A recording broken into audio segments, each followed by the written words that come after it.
An old woman kept telling me to look in the back of their truck. I never found out what was under that tarp until a third man crawled out holding a knife. Last year I had time off from work and decided to drive home to surprise my parents. They're older now, retired, and don't get out much.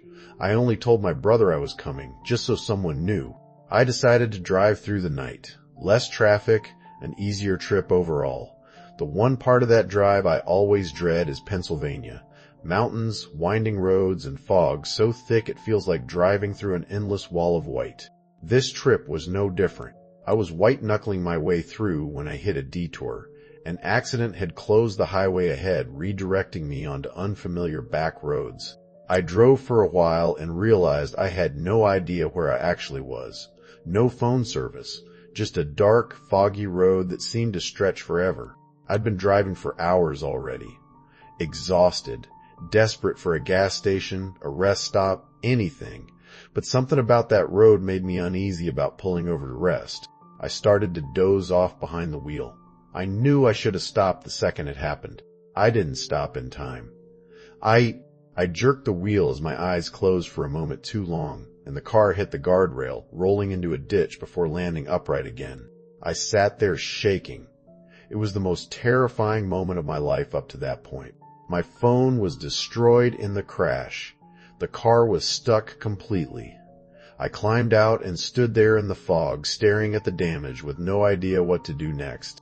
A few minutes later, 2 headlights appeared through the mist. I thought about flagging them down, then hesitated. The truck slowed, drove past me, and then reversed back toward where I stood. An older couple. The woman asked if I needed help. I hesitated before nodding. This was the first vehicle I'd seen on this road, in the middle of the night, in the middle of nowhere. The man got out with a chain from the truck bed. The woman approached me slowly, talking. About the land, about the government, rambling on as she somehow kept inching closer, gently steering me backward with every step. She smelled wrong. Her movements were too deliberate. Eventually, I realized I was standing right at the back of their truck. She stopped talking and smiled. She told me she wanted to show me something in the truck bed. I told her I just wanted to make sure her husband had what he needed for the car. Every time I tried to step away, she redirected me right back. "You really need to look in the back of the truck," she kept repeating. That's when I noticed the man circling around the other side, chain still in hand. They were closing in from both directions. There was a tarp in the truck bed, something underneath it. With my back turned, she called out a name. Paul. A third man rose up from beneath that tarp. Younger, holding a knife. He reached for me. I don't know how, but I avoided his grip, stumbling backward to the ground. The woman started screaming at the others, frantic, as I scrambled up and ran straight into the woods. I didn't want to risk the road, didn't want to give them a clean line of sight. The younger man chased me into the trees. I outran him. I hid in that forest for what felt like hours, with no way to track time. Every sound made me freeze. Probably nothing more than the forest itself, but I wasn't willing to test that theory. Just as I considered heading back, I heard her voice, calling for me, calling me sonny boy, telling the woods that everything was fine, that they'd pulled my car out of the ditch, that they hadn't meant to scare me.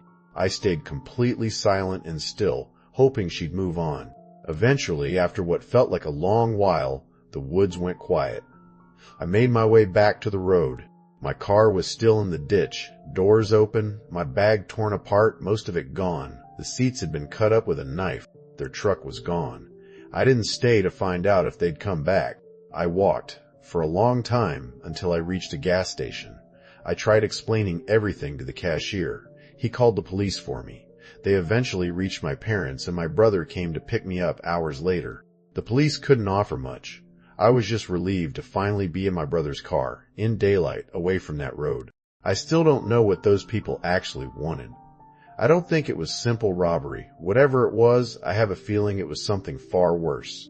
Looking back, I think about how close I came to ignoring every warning sign that road gave me. The fog, the exhaustion, the unease. I felt the second that truck reversed toward me. I'd pushed through tiredness I should have respected, and it nearly cost me everything. There's a reminder in that, beyond the fear of it.